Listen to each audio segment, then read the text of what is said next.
Al Qaeda हो या ISIS, Boko हराम हो या अल शबाब या फिर कट्टर तालिबान, इन सबको लगता है कि ये सम्मानित विचारधारा के लिए पवित्र युद्ध लड़ रहे हैं, जबकि कट्टर विचारधारा एक बिंदु पर अपनी सीमाओं को पार करके आतंकवाद में कन्वर्ट हो जाती।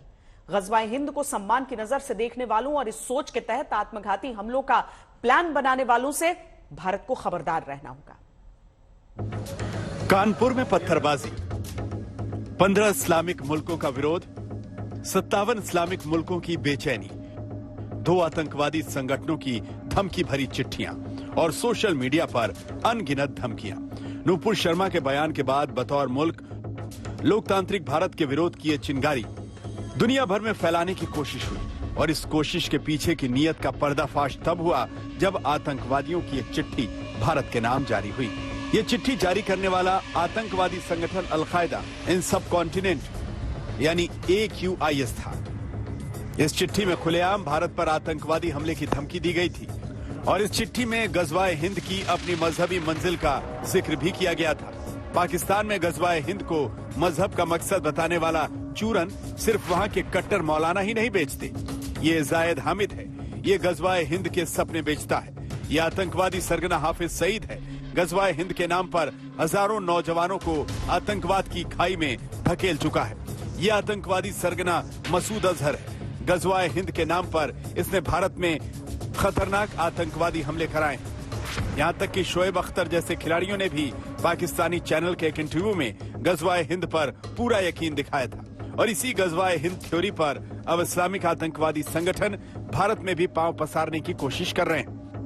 पिछले साल जुलाई में मिनहाज अहमद और मसीरुद्दीन नाम के 2 आतंकवादियों को UPATS ने पकड़ा था। ये आतंकवादी गजवाए हिंद करने के लिए 15 अगस्त पर धमाके करने वाले थे। इतना ही नहीं, केरल और पश्चिम बंगाल में पकड़े गए 22 आतंकवादी भी भारत में गजवाए हिंद के तहत आतंकवादी हमले करने वाले थे, लेकिन भारत की सुरक्षा एजेंसियों की चौकसी और सतर्कता की वजह से इन आतंकवादियों का गजवाए हिंद चौपट हो गया।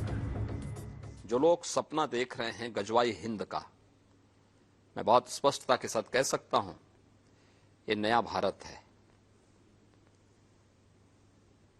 ये दुनिया के सबसे लोकप्रिय नेता से नरेंद्र मोदी जी के नेतृत्व का भारत है। ये नया भारत संविधान के अनुरूप चलेगा, शरीयत के अनुरूप नहीं। और मैं इस बात को भी स्पष्टता के साथ कह सकता हूं, गजवाए हिंद का सपना कयामत के दिन तक भी साकार नहीं होगा।